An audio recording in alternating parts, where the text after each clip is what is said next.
Magandang oras mga kababayan, mga ka-Golden Boy. Well, masaya dito ang mga DDS dahil merong good news kay BP Sara. Ang good news ay mataas ang kanyang rating ngayon sa survey. Ang bad news ay napakarami. Merong impeachment na darating sa kanya at pangalawa ay merong balita na kasama siya sa listahan ng second round ng pag-aresto ng ICC sa mga co-perpetrators ng crime against humanity. So kasama diyan si Bungo at si Bato de la Rosa, General Albayalde at iba pa. Siyam daw ito na co-perpetrators kasama si BP Sara. So yan ang isang good news at napakaraming bad news ngayon na dumating kay BP Sara. Well, narito ang ating kaibigan, kapatid sa vlogging, ang Sa Iyong Araw atin na pakinggan. May isang bad news kay VP Sara at sa siyang pang personalidad. Ayon sa GMA Integrated News, Vice President Sara, posible bang samahan ang ama sa kulungan? Ang kasalanan ko lang yung mga extrajudicial killing. Siyam na personalidad na hindi mo na pinangalanan ang tinukoy na co-perpetrator ni dating Pangulong Rodrigo Duterte sa isa na publikong application for warrant sa International Criminal Court. Sa application para sa warrant of arrest ni dating Pangulong Rodrigo Duterte sa International Criminal Court, bukod kay Duterte, may siyam na pangalang tinukoy bilang mga co-perpetrator o kapwa salarin ang Office of the Prosecutor. Kasama riyan ang dating Davao City Police Chief na kalaunay naging unang PNP Chief ni Duterte at ngayon senador ng si Ronald Bato de la Rosa. Si De La Rosa ay tinukoy bilang lumikha ng Oplan Tukang na unang ipinatupad noon sa Davao. Binanggit din ng kanyang anak na si ngayon Vice President Sara Duterte na noong 2010 hanggang 2013 ay nagsilbing mayor ng Davao habang Vice Mayor ang kanyang ama. Ayan, so walang kawala. Well, balikan natin yung listahan na. Yung listahan, ito, tinakpan kasi ang mga pangalan dyan, no? Pero merong siyam. Pero ayon kay Trillanes, kasama talaga dyan si Bungo, si Bato de la Rosa at si BP Sara. At merong mga general, iba pang mga opisyal ng PNP noon na kasama sa Oplan Tukang na ginawa nila. Kaya walang kawala. Yan ang bad news. Hindi lang kay Bato, ha. Kapag napanood ni Bato ang video na to ay magkaroon na naman ng si Bato. Itong problema, di ba? Kasi alam niya yan na talagang palapit ng second round. Ang second round sa tingin ko ay hindi yan sa ngayon, hindi sa buwan na ito, hindi sa susunod na buwan. Sa palagay ko after 6 months to 1 year. Kasi ang ni Digong madali lang yan eh. Hindi na yan naabot ng 3 taon yung trial ni Digong sa ICC kasi overwhelming ang evidences at mga witness at testimonya, at lalo na inamin niya talaga doon sa Congress, di ba? Yung hearing sa Congress, sinabi niya na meron talagang tinatawag na death squad. Tinuro pa nga niya si Bato eh. Lahat yun ay recorded on video at naroon na yun ang kopya sa ICC. Kaya walang kawala si Digong. Patuloy tayo sa balita, courtesy video ng ating kaibigang Sa Iyong Araw. Sa Davao, binanggit din ng kanyang anak na si ngayon Vice President Sara Duterte na noong 2010 hanggang 2013 ay nagsilbing mayor ng Davao habang Vice Mayor ang kanyang ama. Nakakagulat ito. FPRRD, iyak dito. Dahil BP Sara, isusunod na daw sa ICC. Halika, atin itong pag-usapan, mga kaibigan.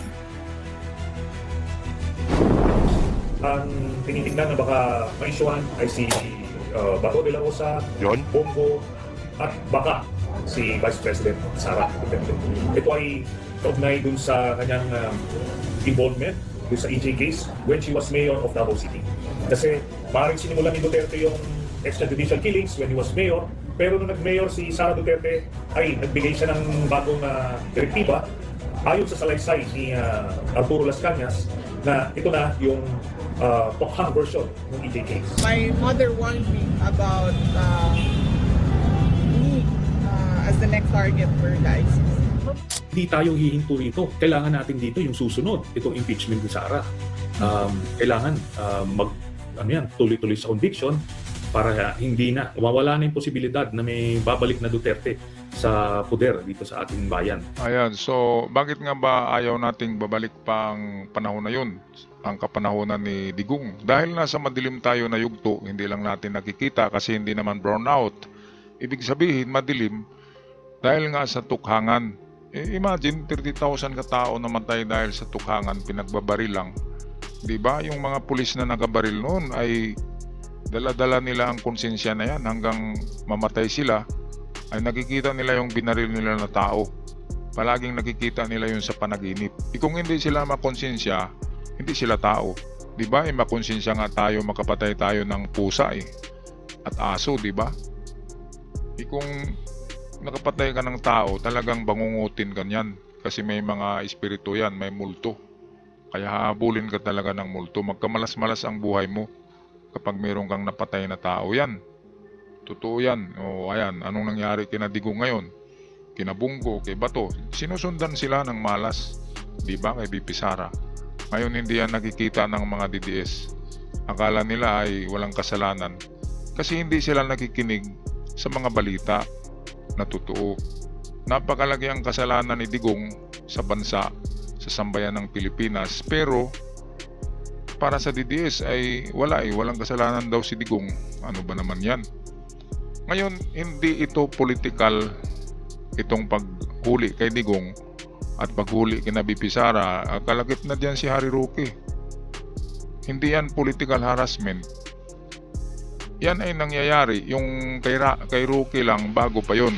Pero yung tukhang matagal na, 2011 to 2019, yun ang panahon na member tayo sa ICC. Kaya yung 2011 to 2019 na tukhangan sa Davao, yun ang inimbestigahan ngayon ng ICC at yun ang ikakaso kay Digong doon. Hindi yung tukhangan na hindi na tayo membro. 2019 tayo umatras sa ICC membership. Sinadya yun ni Digong na hindi na tayo membro para hindi daw siya maaresto. Kaya nga palagi silang nagkakantyaw sa ICC noon na wala kayong jurisdiction kasi hindi na kami member.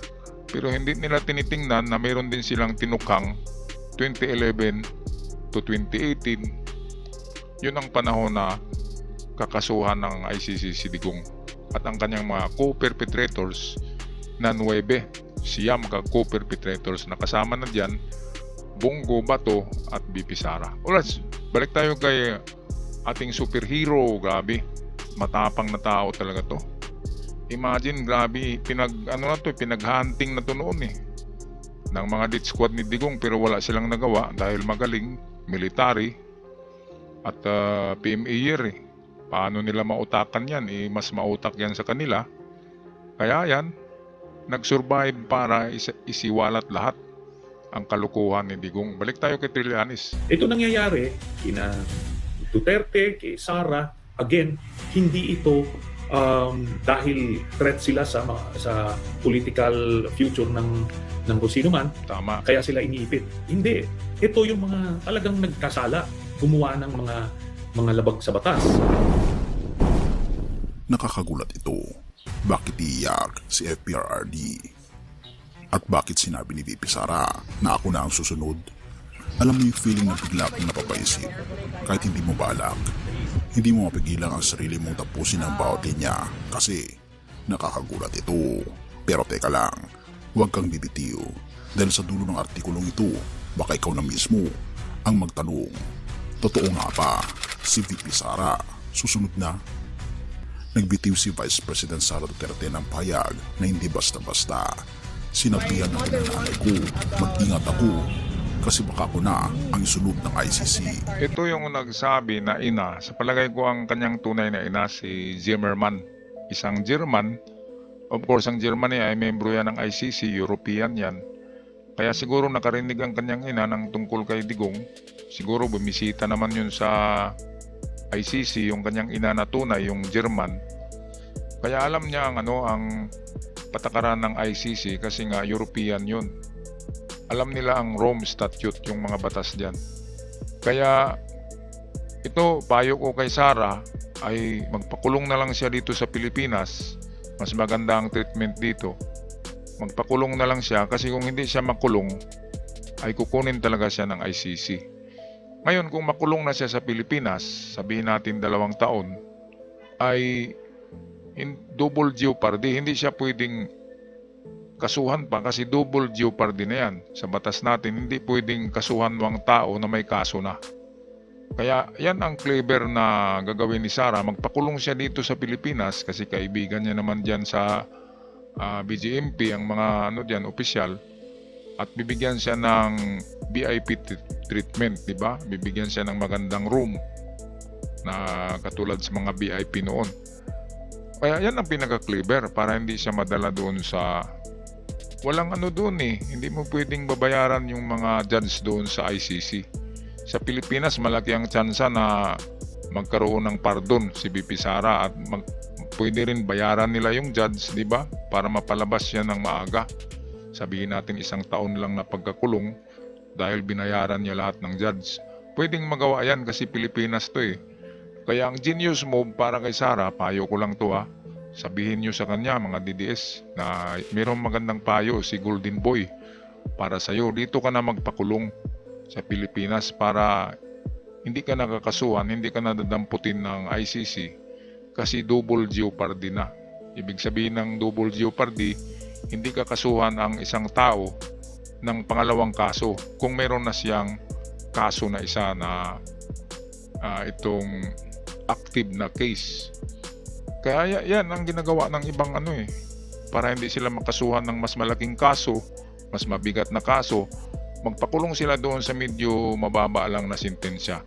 Yun ang mga teknik ng mga brilliant mind criminals. Okay, so ano pa ba?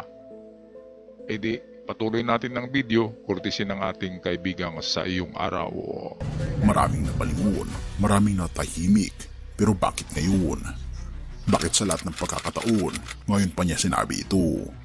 Patawa-tawa lang Noong nakaraang taon, si dating Senador Antonio Trillanes ay nagsiwala.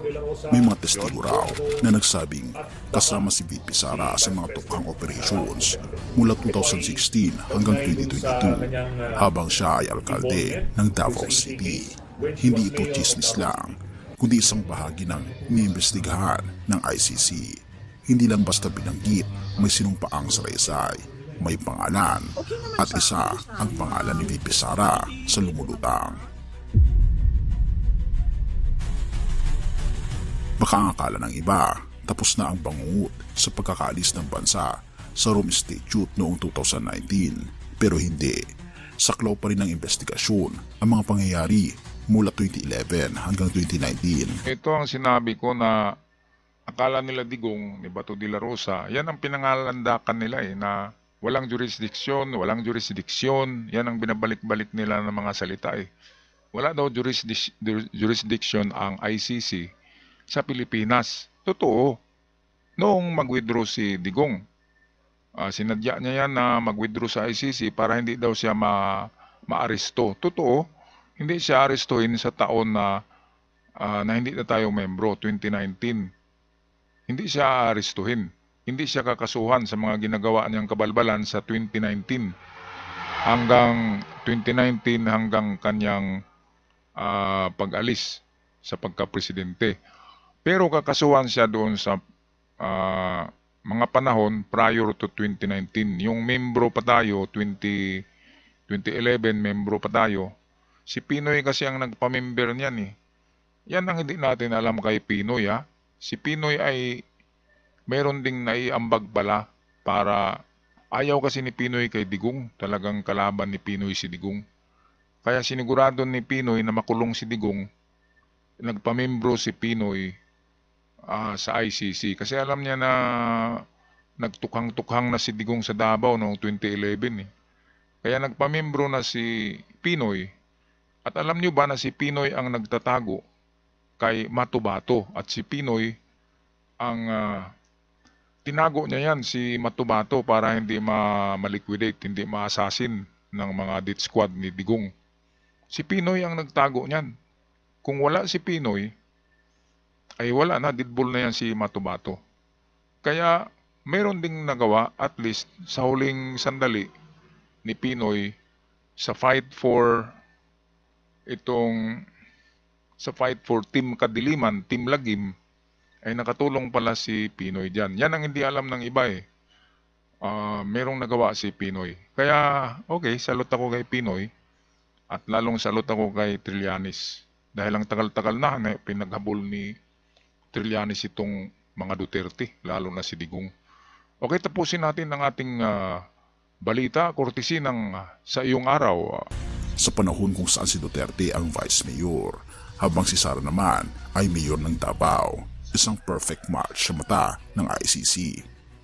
Pero teka lang, kung totoong ang kasama si VP Sara sa listahan, bakit ngayon lang siya naglabas ng saloobin? At higit sa lahat, ano ang ibig sabihin nito para sa kinabukasan ng bansa? Maraming anggulo, pero may isang bagay na malinaw. Hindi ito basta blind item lang. Ngayon, isa ang tanong ng taong bayan. Susunod na nga ba talaga si VP Sara? Ayan, yan ang 1 million question. Susunod nga ba si VP Sara kay Digong doon sa dahig, doon sa kulungan? Ito patawa-tawa lang, akala mo walang problema. Pero talagang napakalaking problema yan eh. Kasi buong pamilya nila yan, kakasuhan. Isusunod pa yung mga anak, yung mga lalaki, di ba? Meron ding involvement yan, yung mga lalaki. Pero sa illegal drugs naman, hindi yata involved sa tukhangan yung mga lalaki. So, susunod nga ba si VP Sara? Okay, at kung susunod yan, ay maligaya si Digong, hindi yun iiyak. Kasi marami na sila doon eh. Nandun ang kanyang kanang kamay, si Bungo. Nandun ang kanyang birdugo, si Bato de la Rosa, at ang kanyang paboritong anak na manang-mana daw sa kanya. Yun ang sabi ni Digong. So, the more the merrier, di ba? Happy-go-lucky na naman sila doon. Pero, yun nga, mayroong limitasyon ang mga kilos nila doon. At kapag nakulong sila, PDL na. Persons deprived of liberty. Okay, so, paki-comment mga kababayan sa inyong saloobin sa ating feel free to comment sa ating comment section. At sa mga bago pa lamang sa channel, huwag kalimutan mag-subscribe para palagi tayong updated at malaking tulong yan sa akin at sa iba pa nating mga kababayan. Hanggang sa muli, paalam at ingat ang lahat.